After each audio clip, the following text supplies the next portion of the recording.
kata orang, tak kenal maka tadi sayang. Maka untuk saling sayang, izinkan kami kita harus saling kenal dulu. Nah, izinkan kami memperkenalkan diri terlebih dahulu kepada teman saya. Selamat sore Bapak Mama. Selamat sore. Perkenalkan nama saya Eni, saya dari Jawa Timur. Yunika, saya mengikuti program studi pendidikan biologi sekarang semester 2 tingkat 1. Selamat sore Bapak Mama. Perkenalkan nama saya Tessa, saya dari Manggarai Timur, saya dari program studi biologi. Sekarang saya mahasiswa semester 2 tingkat 1. Sore Bapak Mama. Perkenalkan nama saya Ika, saya dari Indonesia. Program studi biologi sekarang sudah tingkat 1 semester 2. Selamat sore, nama saya Gaib. Selamat sore.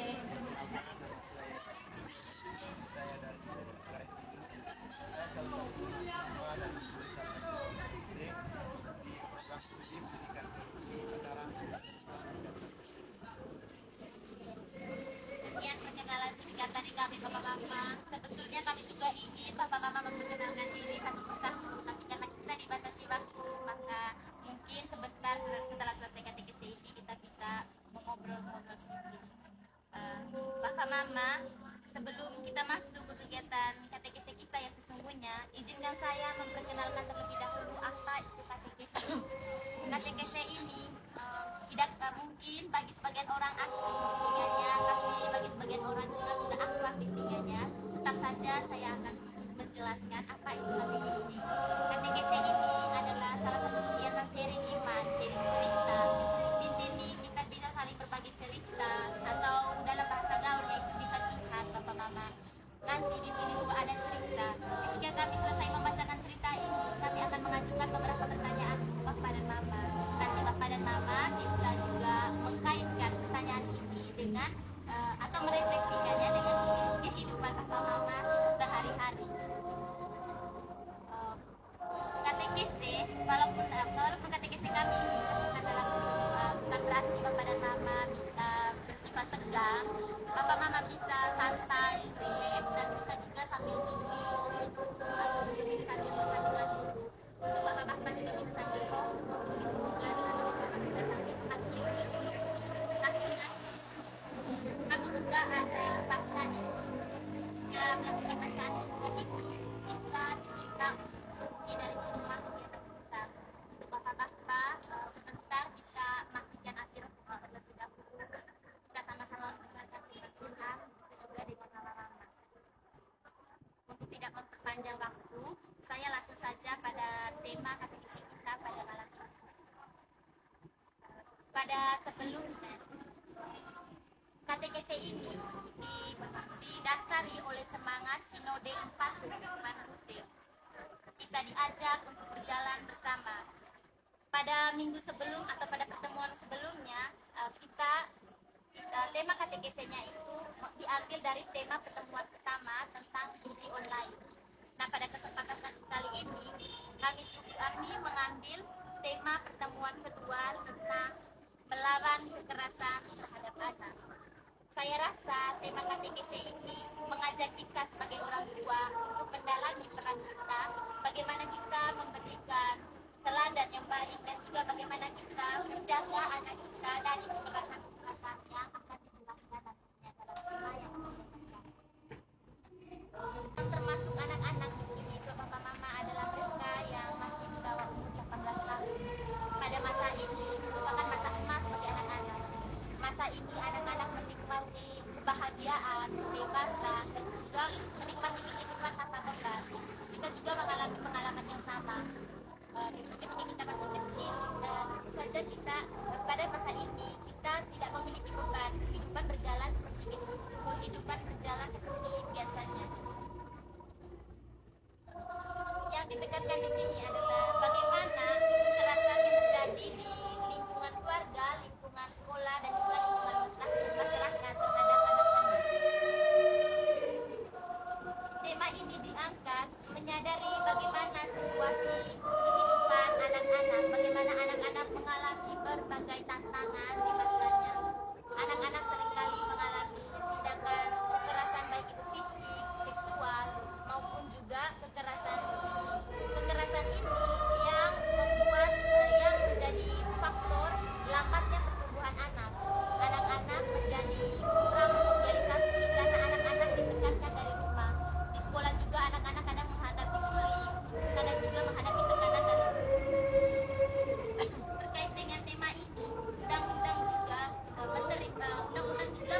peraturannya tersendiri. Menurut Peraturan Menteri Pendidikan Kebudayaan diambil dari Riset dan Teknologi Permendikbudristek nomor 46 tahun 2023, kekerasan terhadap anak dapat berupa kekerasan fisik, psikis, perundungan, diskriminasi, dan juga masih banyak juga kekerasan-kekerasan lainnya. Semua bentuk tersebut dapat mengganggu keselamatan dan penyelamatan anak. Hak hidup anak selasa dibatasi karena kadang lingkungan lebih mementingkan lebih memprioritaskan keinginannya tersendiri dibandingkan bagaimana anak tersebut seharusnya berjalan. Bapak Mama, iya, jadi itu tema katekese kita pada malam hari ini. Singkatnya tadi seperti itu, mungkin saya kebanyakan bicara. Saya lihat Bapak Mama sudah mulai jenuh. Untuk menghilangkan jenuh dan kebosanan, kami ada yel-yel. Yel-yel ini akan diarahkan oleh teman saya. Nanti Bapak Mama bisa sambil melihat, juga bisa sambil memperagakannya. Kepada teman saya persilakan. Jadi Bapak Mama, kalau saya bilang ntar Sinode 4 Keuskupan Ruteng berziarah bersama dalam pengharapan. Jadi Bapak Mama angkat tangan sambil bilang beriman, kemudian pegang tangan sambil bilang bersaudara dengan misioner. Siap Bapak Mama? Ulang boleh. Beriman, bersaudara, misioner. Asal siap Bapak Mama? Siap. Sinode 4 Keuskupan Ruteng berziarah bersama dalam pengharapan. Beriman, bersaudara, misioner. Asal satu kali lagi. Sinode 4 Keuskupan Ruteng berziarah bersama dalam pengharapan. Beriman, bersaudara, misioner. Terima kasih banyak Bapak Mama untuk semangatnya yang sangat luar biasa. Walaupun Bapak Mama dalam keadaan lelah pulang dari kebun, tapi Bapak Mama tetap terlihat semangat. Bapak Mama, urutan katekese kita pada malam hari ini dimulai dari lagu pembuka. Setelah itu kita akan mengadakan doa pembuka bersama. Setelah itu kita masuk pada intinya, yaitu mendengarkan cerita. Cerita ini yang akan kita sharingkan bersama. Lalu setelah itu akan ada pertanyaan pendalaman setelah saya selesai membacakan cerita. Lalu juga saya akan lalu kita akan sama-sama merefleksikan cerita yang telah kami bacakan. Setelah itu akan ada pembacaan firman atau Injil dari teman saya. Lalu juga ada pendalaman firman. Setelah itu juga ada refleksi dari firman yang telah dibacakan. Lalu masuk pada tahap selanjutnya, kita akan merencanakan bersama rencana konkret atau rencana nyata atau tindakan lanjut dari tema katekese kita pada malam hari ini. Setelah itu akan ada kata penutup dan ditutupi dengan doa dan lagu penutup. Bapak Mama, itu rentetan atau urutan katekese kita pada malam hari ini. Sebelum kita mulai melakukan katekese ini, marilah kita awalinya dengan lagu pembuka. Pada Suatu hari anak-anak datang pada Yesus. Para murid mengusirnya, tetapi Yesus berkata, biarkanlah anak-anak, biarkanlah anak-anak datang padaku, mereka sahabatku.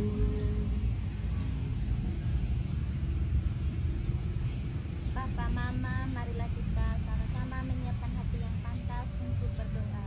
Marilah kita diawali doa ini dengan tanda kemenangan Kristus. Dalam nama Bapa dan Putra dan Roh Kudus. Bapa yang penuh kasih, puji dan syukur kami haturkan kehadirat-Mu, karena atas berkat rahmat kasih dan cinta-Mu Kau mengizinkan kami untuk berkumpul bersama di tempat ini untuk melaksanakan kegiatan katekese.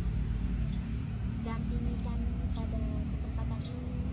Semoga tema katekese yang akan kami bawakan pada malam hari ini dapat berbuah dan berdampak bagi KBG ini dan juga bagi kami sendiri. Nama-Mu kami puji ya Tuhan hari ini, esok dan sepanjang segala masa.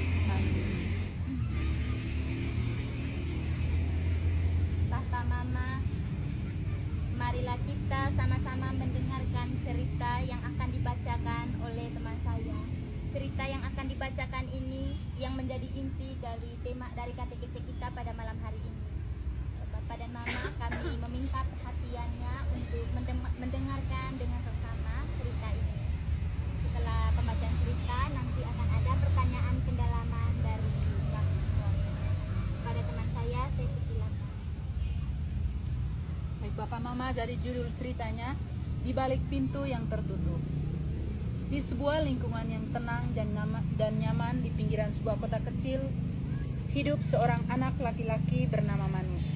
Ia berusia sekitar 10 tahun. Bersama ayah dan ibunya, ia tinggal di sebuah rumah sederhana.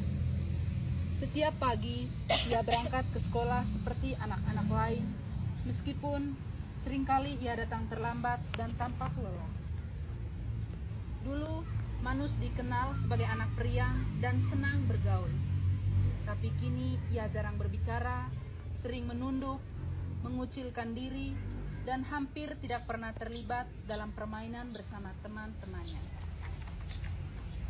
Bu Tres, wali kelasnya, mulai memperhatikan mengantuk di kelas, dan beberapa kali ia datang dengan lengan dan kaki memar, bahkan berluka. Ketika ditanya, Manus hanya menjawab singkat, jatuh di rumah atau tergores saat main. Jawaban itu diucapkan dengan suara pelan dan lemah, seolah-olah ia tidak ingin menyinggung hal itu lagi. Suatu hari saat jam istirahat, Bu Teres melihat Manus duduk sendirian di sudut halaman sekolah. Ia tidak makan bekal, hanya memandangi dengan tatapan kosong anak-anak lain yang sedang bermain riang. Bu Teres mendekatinya dan menyapanya lembut. Awalnya Manus tetap diam dan menunduk malu. Namun setelah beberapa saat, matanya mulai berkaca-kaca. Ia tidak langsung bicara, tetapi terlihat jelas bahwa ada sesuatu yang ia sembunyikan. Sambil menangis, ia kemudian dengan terbata-bata menceritakan pengalaman hidupnya yang menyakitkan. Di rumah, Manus hidup dalam suasana yang mengerikan. Bapaknya sering pulang larut malam dalam keadaan marah karena tekanan pekerjaan. Hal-hal kecil sering menjadi alasan untuk membentak, bahkan memukul. Mama Manus sendiri tampak tidak berdaya. Ia lebih sering diam dan membiarkan keadaan ini berlangsung. Kadang terlihat tetesan air mata di pipinya yang mulai lusuh. Maka Manus tumbuh dalam suasana yang penuh ketegangan. Ia harus selalu berhati-hati agar tidak membuat kesalahan sekecil apapun di rumah. Akan tetapi, yang lebih menyakitkan bagi Manus adalah sebuah pengalaman yang tidak pernah ia ceritakan kepada siapapun. Suatu hari, om dari Manus datang berkunjung saat orang tuanya tak ada di rumah. Om yang mestinya menjadi pelindung ini justru melakukan tindakan jahat. Manus tidak sepenuhnya mengerti apa yang terjadi. Omnya itu sering memberinya uang, maka ia pun dekat dengan omnya. Namun hari itu, omnya bertingkah aneh dengan membelainya dan merabanya pada bagian tubuh yang sensitif. Kemudian om itu ingin melanjutkannya dengan menyuruh Manus membuka pakaiannya. Untung ia segera lari keluar rumah dan menangis ketakutan. Sejak saat itu, Manus merasa bingung, malu dan menderita. Ia takut untuk berbicara karena ia tidak yakin apakah ada orang yang akan mempercayai ceritanya. Hari demi hari, Manus semakin sedih dan tertutup. Ia menghindari pertemanan dengan orang lain, bahkan dengan teman-temannya di sekolah. Ia sering merasa sendirian dalam hidupnya. Tetapi tak ada yang peduli. Lingkungan sekitar juga tidak banyak bertanya. Tetangga-tetangga memang sering melihat Bapak Manus marah-marah dan memukul anaknya, tetapi mereka tetap tidak peduli. Mereka menganggap hal itu sebagai urusan keluarga. Tidak ada satupun yang mau campur tangan. Demikian saja cerita dari Manus dari Bapak Manus. Bapak Mama, demikian saja pembacaan cerita tentang Manus. inti dari cerita Manus ini menceritakan bagaimana Manus mengalami kekerasan, baik itu kekerasan fisik maupun kekerasan fisik, dan juga bahkan Manus mengalami kekerasan seksual. Manus ini juga menjadi anak yang kurang bersosialisasi karena mendapatkan tekanan dari keluarga, sekolah, dan juga berbagai pihak. Setelah kita sama-sama mendengar cerita ini, apa Bapak Mama mau dibacakan ulang? Kalau begitu Bapak Mama, kita lanjut pada pertanyaan pendalaman mengenai cerita ini. Saya nanti minta Bapak Mama untuk menceritakan juga bagaimana, apakah ada kesamaan dari kisah Manus ini yang Bapak Mama temui dalam kehidupan Mama sehari-hari. Pertanyaan pertama Bapak Mama, bagaimana perasaan di Bapak Agu Mama setelah mendengar kisah tentang Manus ini? Dari cerita Manus ini tadi, kira-kira apa atau paling menyentuh di Bapak Agu Mama? Iya Mama, silakan. Terima kasih banyak Nu. Untuk aku yang pertama sedih, yang kedua bangga Nu, karena tidak semua anak, di mana anak kecil itu berani untuk mengungkapkan cerita atau kisahnya kepada orang lain. Menurut saya itu sosok dia itu sangat berani karena berani mengungkapkan segala isi hati atau kesulitan dia dalam menjalani hidup saya. Terima kasih banyak Mama untuk jawabannya yang luar biasa. Mungkin ada dari ya Mama, silakan. Kalau dari saya itu merasa sangat salut dengan seorang anak yang bernama Manus, karena dimana walaupun dia setiap harinya sering mengalami banyak tantangan ataupun masalah, bahkan tidak ada merasa pun kasih sayang dari seorang ayah, tapi dia tetap semangat dan setia dalam menjalankan hidupnya di setiap hari-hari. Terima kasih banyak Mama untuk jawabannya yang luar biasa. Terima kasih Mama karena sudah mau menanggapi, juga mau membagi jawaban juga kepada kami semua pada malam hari ini. Mari kita beri tepuk tangan untuk kedua Mama dan juga untuk kita semua yang ada di sini. Kita masuk untuk tidak memperpanjang waktu Bapak Mama. Mungkin mereka Bapak Mama juga ada yang ingin membagikan jawabannya, tapi karena kita dibatasi oleh waktu, maka kami langsung saja pada pertanyaan yang kedua. Pertanyaan yang kedua, dari cerita Manus ini Bapak Mama, kira-kira bentuk kekerasan apa yang diderita oleh Manus? Iya Mama, silakan. Baik Nu, menurut cerita tersebut bentuk kekerasan itu yang pertama itu verbal, di mana itu melalui kata-kata, dan yang kedua itu melalui tindakan, di mana yaitu dari pamannya itu yaitu meraba, dan juga dari bapaknya itu melakukan kekerasan, memukul. Terima kasih banyak Mama untuk jawabannya yang luar biasa. Sembari menunggu Bapak dan Mama untuk memberikan jawabannya, saya akan mengizinkan teman-teman saya untuk menyampaikan jawabannya juga. Mungkin ada dari teman-teman. Kalau dari saya, bentuk kekerasan yang dialami oleh Manus ini termasuk dalam bentuk kekerasan seksual, karena seperti yang sudah kita dengar bersama tadi, omnya menyentuh area-area sensitifnya Manus. Itu saja Ibu. Terima kasih banyak pada teman Enik yang sudah membagi jawaban. Kita lanjut pada pertanyaan ketiga. Pertanyaan tertelun Bapak Mama. Apakah Onema cerita Manus ini tadi Bapak Mama pernah melihat atau mendengar kisah seperti yang dia alami di lingkungan tempat Bapak Mama tinggal, atau mungkin di KBG ini sendiri? Bapak Mama pernah mendengar cerita anak-anak yang mengalami hal yang sama seperti Manus? Iya Mama, silakan.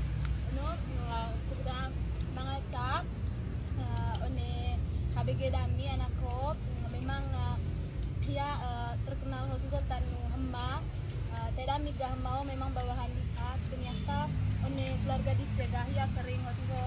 Mama, setelah kita mendengar cerita Manus ini, setelah kita juga selesai men-sharingkan pengalaman dari Bapak Mama terkait dengan cerita yang telah teman saya bacakan, juga membagi jawaban, mari kita sama-sama merefleksikannya ke dalam rangkuman yang akan saya bacakan.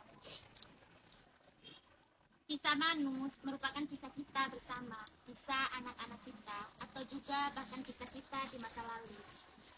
Kekerasan terhadap anak ini sering muncul, bahkan sering terjadi di kehidupan kita sehari-hari. Kadang kita merasakan, kadang kita juga melihat, atau mungkin kita juga menjadi pelaku dari kisah ini. Kekerasan selalu muncul dalam berbagai versi, baik itu pukulan maupun juga luka psikis yang dialami oleh anak-anak. Anak-anak seringkali mengalami siksaan fisik, pukulan dengan tangan, bahkan orang tua juga menggunakan benda keras untuk melukai anak. Bapak mama, kadang kita berpikir bahwa hanya fisik saja yang menjadi luka bagi anak-anak, tanpa kita sadari bahwa sebenarnya juga kata-kata menjadi pukulan terbesar bagi anak-anak. Anak-anak yang seringkali dihina, dibentak, dicaci maki, sebenarnya lebih dalam mengalami lukanya dibandingkan kekerasan fisik. Luka di hati lebih dalam dibandingkan luka di badan. Lalu yang kedua, anak juga mengalami kekerasan melalui kata-kata yang menyakitkan seperti pada poin pertama. Poin ketiga, kisah Manus ini juga memperlihatkan bahwa kekerasan terhadap anak sering terus berlangsung karena banyak orang memilih diam, tidak peduli. Kita seringkali melihat anak-anak menyembunyikan masalahnya dibandingkan membagi ceritanya, karena itu juga bisa menjadi refleksi bagi kita sebagai orang tua. Mungkin cara kita bertanya, mungkin cara kita memberikan wejangan atau nasihat kepada anak tidak sesuai dengan harapan anak, sehingga anak-anak memilih untuk diam atau tidak berbicara. Anak-anak memilih untuk menyimpan masalahnya sendiri dibandingkan harus dibagi kepada orang tua. Lalu dalam terang pengalaman ini, kita disadarkan dan digerakkan untuk mengusahakan agar anak-anak harus bertumbuh nyaman. Usia mereka adalah usia di mana mereka seharusnya merasakan kebebasan tanpa ada keluarga, sekolah, dan juga masyarakat harusnya memberikan lingkungan yang nyaman bagi anak-anak, bukan memberikan tekanan. Tekanan akan menghambat pertumbuhan anak, sedangkan kenyamanan akan membuat anak menjadi tumbuh sebagai sosok yang ceria dan aktif.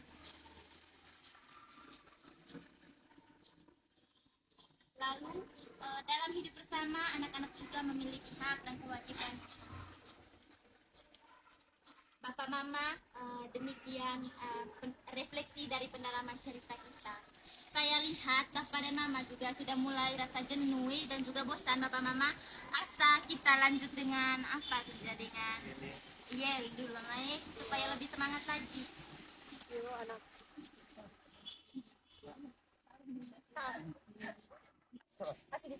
Bapak Mama, saya lihat Bapak Mama juga sudah mulai bosan dan jenuh Bapak Mama karena dengar terus kami bicara dari tadi. Asa kita lanjuti dengan yel dulu Bapak Mama sebagai selingan. Ya. Sepakat Bapak Mama? Sepakat. Yelnya sepakat mau duduk atau berdiri? Duduk bujana. Ini yel ini terkait dengan tema kita juga pada malam hari ini Mama. Ini terkait hak dasar anak. Untuk gerakannya, Papa Mama bisa sambil lihat saya bagaimana saya memperagakan ini. Papa Mama nanti bisa ikuti. Kalau saya bilang, tepuk hak anak, hak hidup, tumbuh kembang, perlindungan, partisipasi. Yes. Papa Mama, apa perlu saya ulang lagi? Ulang lagi. Tepuk hak anak, hak hidup, tumbuh kembang, perlindungan, partisipasi. Yes. Partisipasi. Lanjut. Ulang lagi. Satu kali lagi. Satu kali lagi. Bapak Mama, sama-sama guys. Tepuk hak anak, hak hidup, tumbuh kembang, perlindungan, partisipasi. Yes. Sekali lagi atau cukup sudah? Cukup. Luar biasa sekali semangat Bapak Mama walaupun sudah di tengah-tengah Bapak Mama tetap semangat. Itu juga sudah jalan. Mari kita beri tepuk tangan. Bapak Mama, selanjutnya marilah kita sama-sama menimba inspirasi sabda alam. Sebelum saya mempersilakan teman saya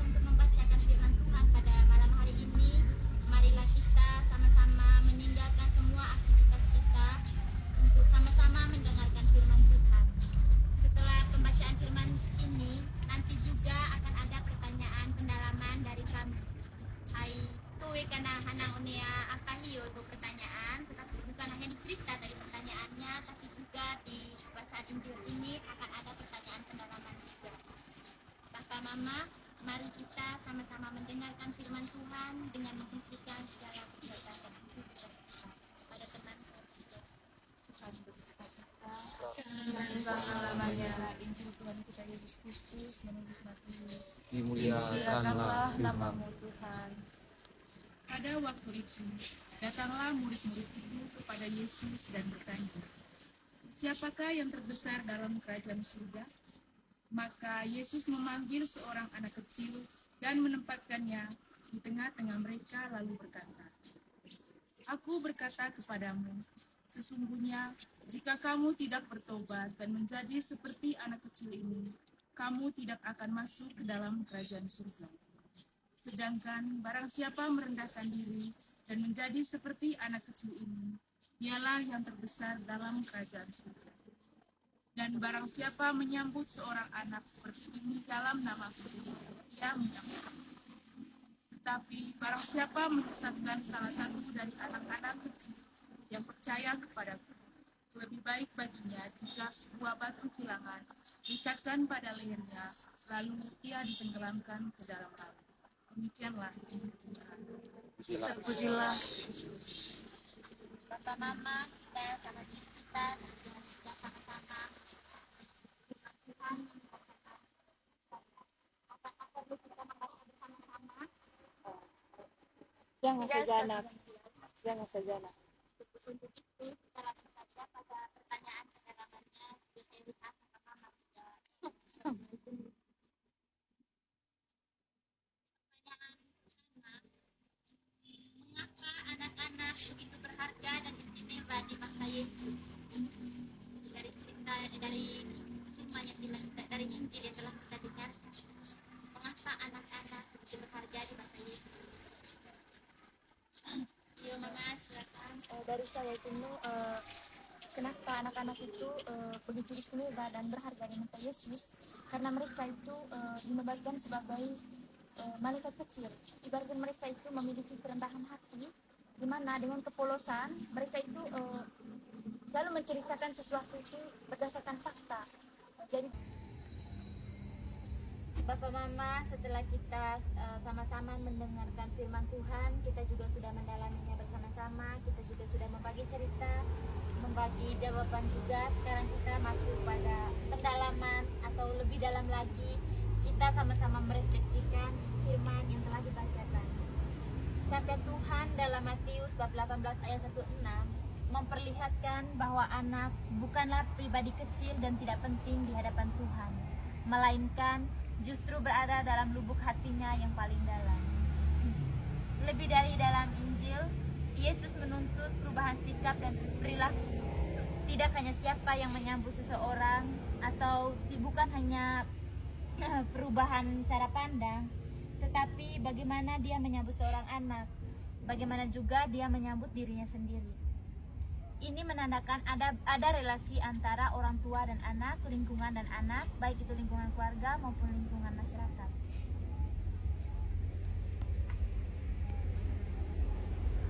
Bapak Mama, setelah kita sama-sama mendengarkan pendalaman dari firman Tuhan, sekarang kita masuk ke bagian keempat, yaitu merencanakan bersama kegiatan atau tindak lanjut dari tema katekese yang kami bawakan, yang kita adakan pada malam hari ini. Sebelum kita sama-sama merencanakan kegiatan konkret, mari kita sama-sama mengikuti yel lagi. Ini sepertinya ini bukan yel sih, tapi lebih kepada game Bapak Mama. Nanti saya akan peragakan, Bapak Mama bisa sambil ikuti saya, atau bisa juga untuk memperhatikan saya terlebih dahulu. Kalau saya angkat tangan kanan, kalau angkat tangan kanan perhatian, kalau tangan kiri kekerasan. Apa saya perlu ulangi lagi Bapak Mama? Tidak perlu. Perhatian, kekerasan, perhatian, kekerasan. Terima kasih banyak Bapak Mama untuk semangatnya yang luar biasa. Kita beri tepuk tangan.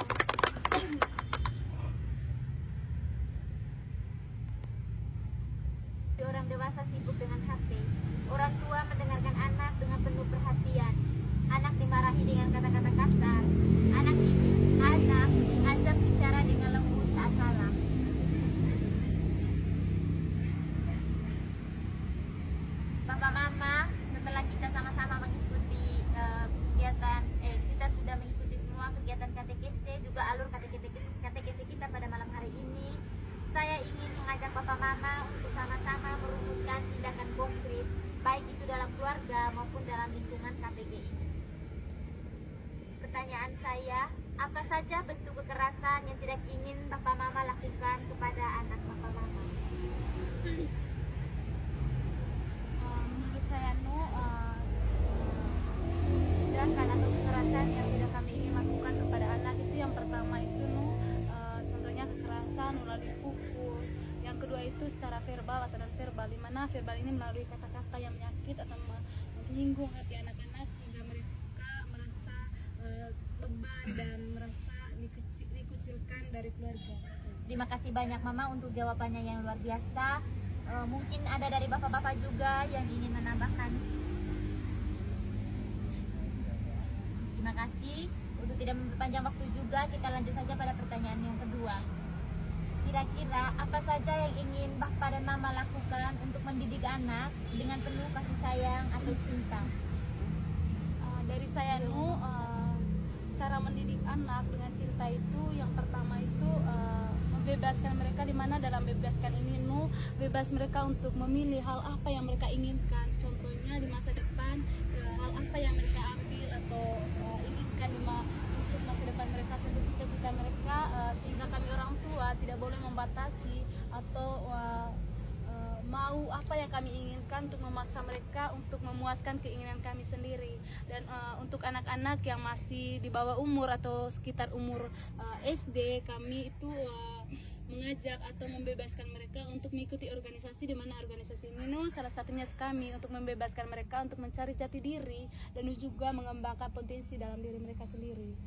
Terima kasih banyak Mama untuk jawabannya. Mari kita beri tepuk tangan untuk Mama. Bapak Mama, dalam teks KTKC ini kita diajak untuk bersama-sama mewujudkan komitmen bersama dalam KBG. Jadi ini disebut KBG Sayang Anak. Nanti teman saya akan membacakan dan Bapak dan Mama bisa mengikutinya juga dari belakang atau kita deklarasikan sama-sama. Kepada teman saya persilakan. Komitmen KBG Sayang Anak. Komitmen KBG Sayang Anak. Kami umat KBG Santo Rafael Kami umat KBG Santo Rafael dengan ini menyatakan bahwa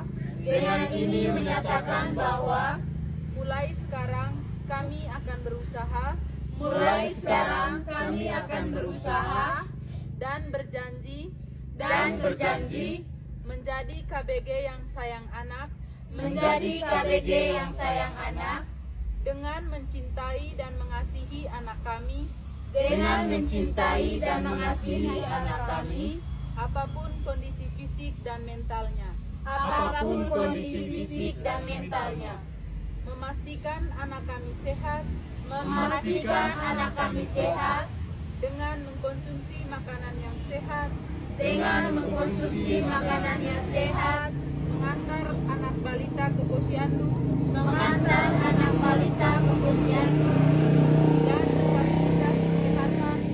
dan fasilitas kesehatan jika mereka mengalami sakit. Mendorong anak kami untuk menyelesaikan pendidikan tanpa putus sekolah serta tidak membiarkan anak-anak kami menikah di bawah umur. Terima kasih banyak kepada teman saya yang sudah mendeklarasikan komitmen KBG Sayang Anak, juga kepada Bapak Mama yang sudah setia mengikutinya. Bapak Mama, dengan begini KTKC kita sudah berakhir. Dalam KTKC hari ini kita telah berbagi cerita, berdialog, dan merenungkan bersama tema pendidikan anak dengan cinta dalam keluarga, KBG, paroki, dan juga sekolah serta lingkungan masyarakat. Ada banyak praktik baik yang dapat kita lakukan dalam mendidik dan membesarkan anak. KTKC ini menyadarkan kita bahwa cinta lebih besar itu adalah cinta kepada anak. Kita harus menjaga dan mendidik anak dengan penuh cinta, kasih, sabar, dan juga mari bersama kita mendidik anak dengan cinta dalam keluarga dan bersama yang kita wujudkan dalam KBG Sayang Anak.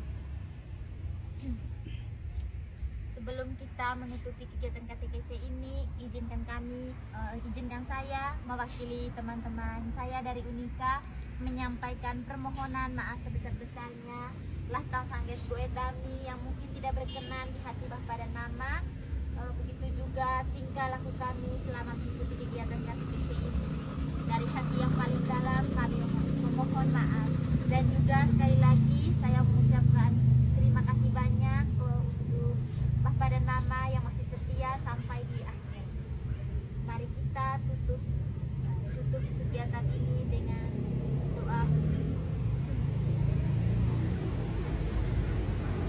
Allah Bapa dalam kerajaan surga, terima kasih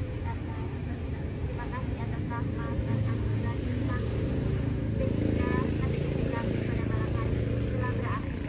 Semoga tema KTKC ini dan juga cerita-cerita serta pengalaman yang kami sharing atau bagikan pada malam hari ini dapat memberikan dampak bagi kehidupan kami di masa yang akan datang, dan juga untuk kehidupan Papa Mama di kami.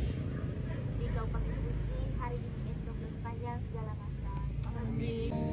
Pada wajahmu yang suci,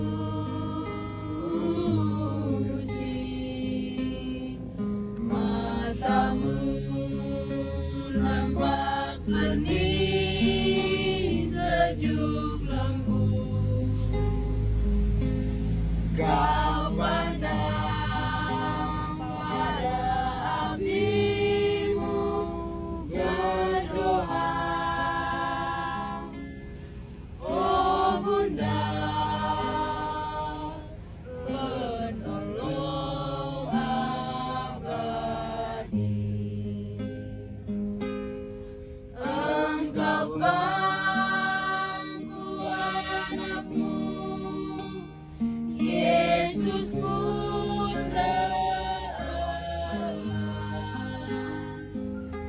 sumber sungka dan duka hatimu.